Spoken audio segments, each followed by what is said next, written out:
Hey everybody, Darren Voros here. Today I'm going to sit down with Colleen and Zeb Tsikira, who are originally from Yellowknife but now make their home in Edmonton, Alberta, and they're going to walk us through the process on how to buy properties in the US as Canadians. A couple of years ago, Zeb and Colleen went down to Phoenix, Arizona for a 3-week vacation, and they came back with 2 more properties in their portfolio. So they're going to walk us through how they were able to do that, and they're going to talk about what they're doing with those properties now. Before we get into it though, if you haven't done so already, you can subscribe to my channel. You can also hit the notification bell, and please feel free to leave comments and questions below for me. And without further ado, let's get into it.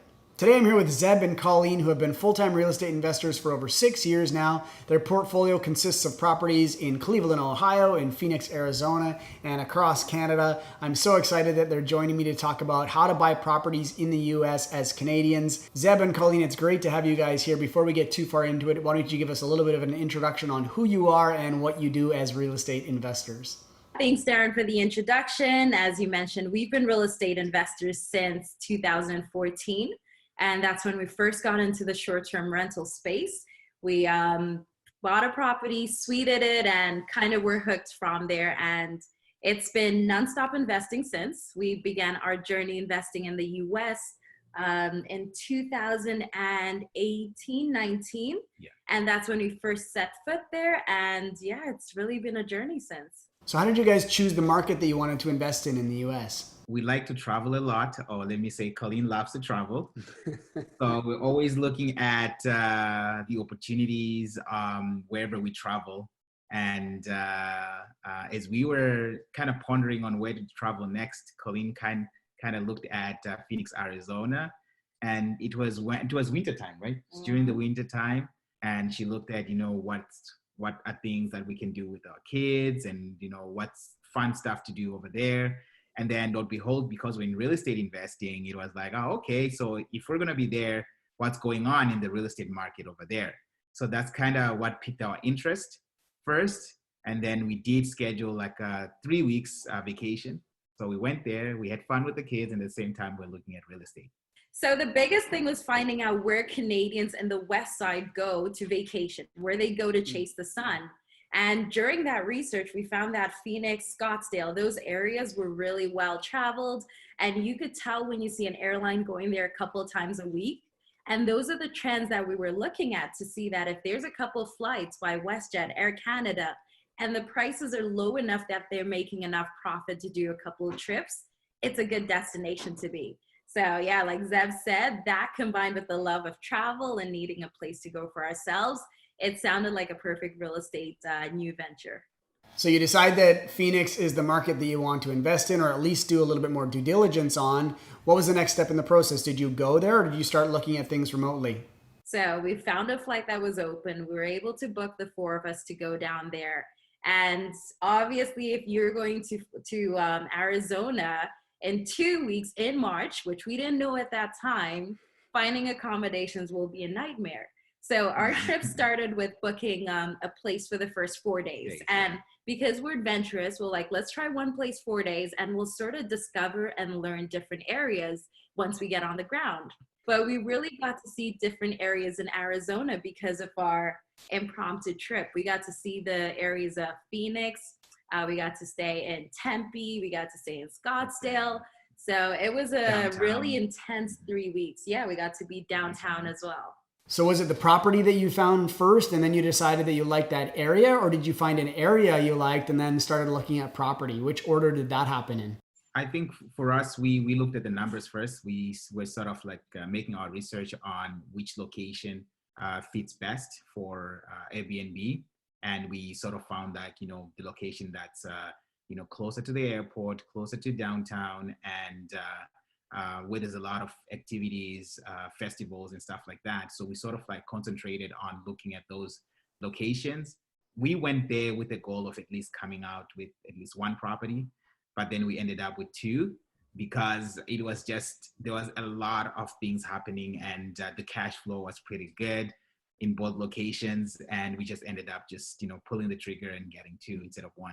So the first one, our realtor kind of took the lead, right? Yeah. We thought it would be best to work with a local expert who knows how to balance, because in Arizona, there's the summer months, which are not as highly trafficked. And then there's the winter when all of us look to go there. So we thought that a local expert will be the best person to work with, who will be able to give us that balance. So our first property was in the South Mountain area. It's got the baseball places around. It's got a good summer market. It's, you know, it was going to give us that summer extra income we needed. Considering we're buying towards the end of March, we needed to be able to know that we could start creating a reserve fund for that and get income then. So we got that first property. Everything worked out. The numbers were great. Everything else looked great. And as we were kind of wrapping up our trip, we started doing more research on the ground and connected with another realtor. And he's like, oh, you guys bought that area. Well, you know what? Scottsdale is actually where you need to be. Yeah. Then that's when we're like, well, we kind of want to just one property. He's like, no, you cannot leave without seeing it. So we went down to Scottsdale. We saw the place and we're like, okay, we got to do both. Yeah. So yeah, that's kind of how we got both properties, and we were able to see the market research on both sides. So to assess the strengths of one area versus the other. Scottsdale didn't do as well as South Mountain in the summer, but Scottsdale, like on a longer scale, does a lot better than the South Mountain area. So what kind of properties were you guys looking at? Did you look at single family dwellings, multi-unit, condos? Did you look at all of it? And what ultimately did you end up buying when you went down? When we started, we wanted something that was turnkey, that we didn't have to, you know, worry about if anything happens. So we started with condos. Never been to Phoenix, didn't know anything about, you know, the security issues and all of that. So we thought we'd go the risk-free way, where we're able to test the market, make sure, because we had seen properties that were freestanding, and at that time we weren't sure about it. So we started off with a condo that we knew that it was a complex, it was protected, it was still going to work with the Airbnb formula, but that was our first strategy with both the properties. So were these pre-existing condos or were they pre-construction? Did you buy from an owner? Were these buildings a couple years old or were they brand new?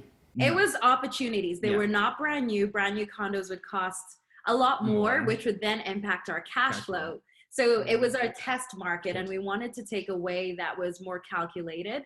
So we looked at the existing condos that we were just taking over.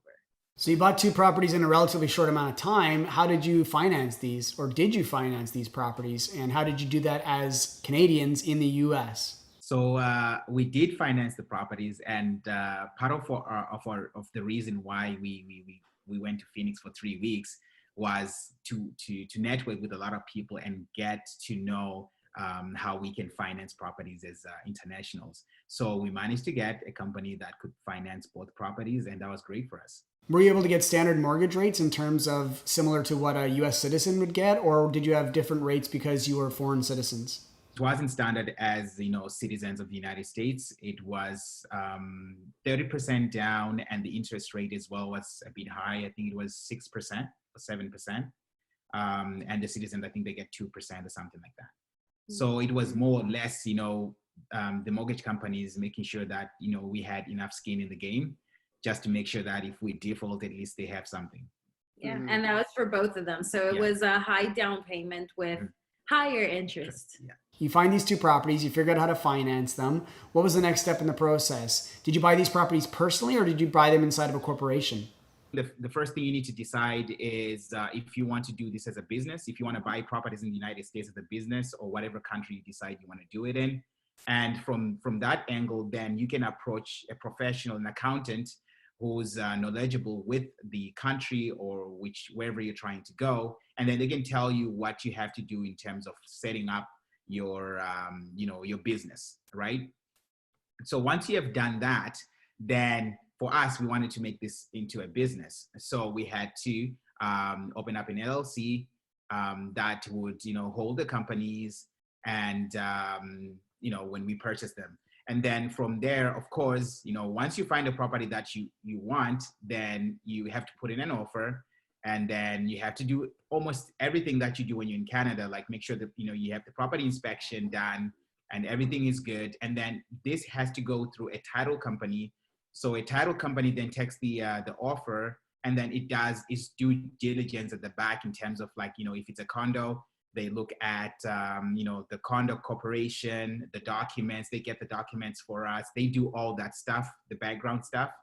And we actually prefer title companies over lawyers, because the title company actually has more to offer. You'll also get the title insurance. Yeah. So that's our preferred model. It costs a bit more, but for us as Canadians, it was worth it for the peace of mind. So do you get to choose your own title company as the buyers, or what is the process there? So the way we'll start is that the seller gets in touch with the title company they want to work with. So their title company will then communicate with our realtor, and that's who we work with. So the seller normally gets to select who the title company is. I'm guessing after you submit your documents to the title company, it's similar to our process here. The title company is looking at if there's any secondary liens on the property or looking at anything that might be out of the ordinary. Are you still in the conditional period at this point? So basically, when you put in an offer, there's 2 weeks or 10 days, whatever you guys decide that you want to, as condition, right? You want to do the inspection and all that stuff. So as soon as you do your inspection, you get, financing in place.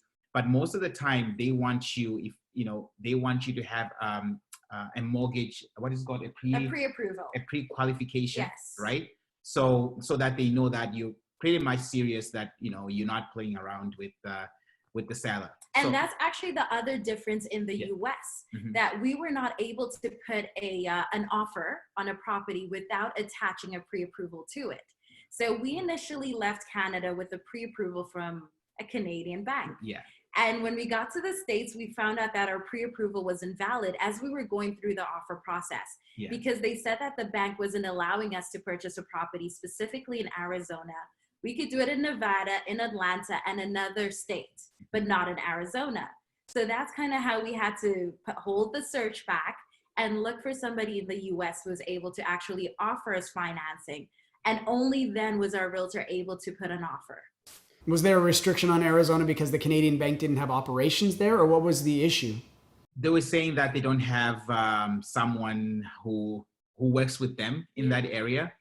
And we didn't have the time to actually sit on it and try to research more into that. So we really we're running out of time. So we had to find other means. And that's when we looked at other viable options. Because depending who you speak to, when we came back to Canada, they were adamant that something had gone wrong. They could buy properties in Arizona. So it all depends who you speak to and how much time you have. We had a goal in mind, and we sort of set out to make it happen in that 2 weeks. And we were connected to a mortgage broker, a US broker, who was able to get us into financing our properties. So you mentioned you bought these existing properties. Were these properties tenanted, or were they owner occupied? What was the timeline like from the time you made the offer to the time that you actually took possession?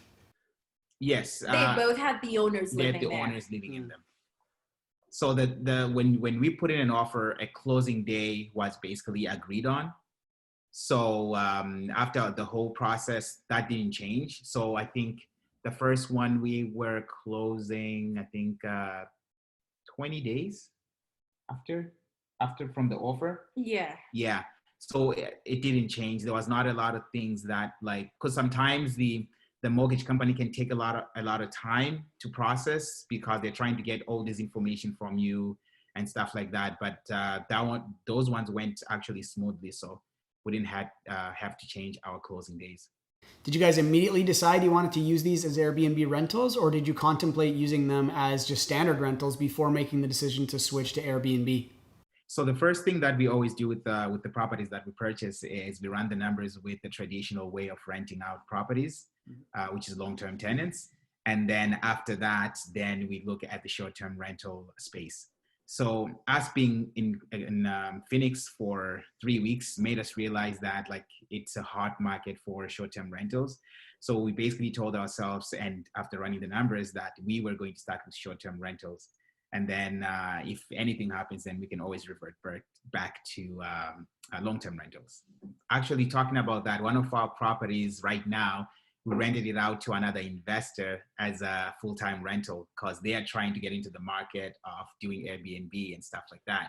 So we basically reverted to renting it out as a full-time tenant, and it's still cash flowing. So irregardless of Airbnb or a long-term rental, you would have had to figure out management, I'm guessing, because you don't live in Arizona. So what did you decide to do in terms of management of this property?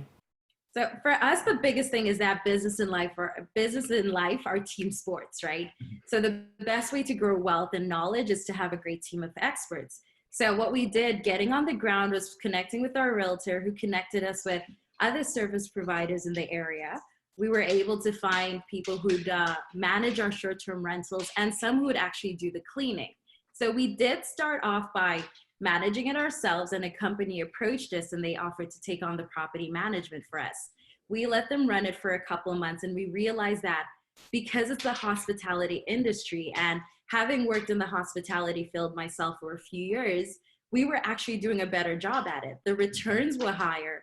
We were better able to communicate with guests as they were checking in, checking out, having questions. So we took on the property management. We were able to connect with cleaners on the ground and build a system being virtual, including right now. We still have Airbnbs running across Canada and the US, and all of these are managed by ourselves virtually. Colleen, Zeb, I know that we could dive into a whole other episode on the ins and outs of Airbnb, but we'll save that for another day. Thank you guys so much for walking us through the process on how to buy properties in the US as Canadians. If you want to reach Zeb or Colleen through their various forms of social media, I'll leave those in the description down below.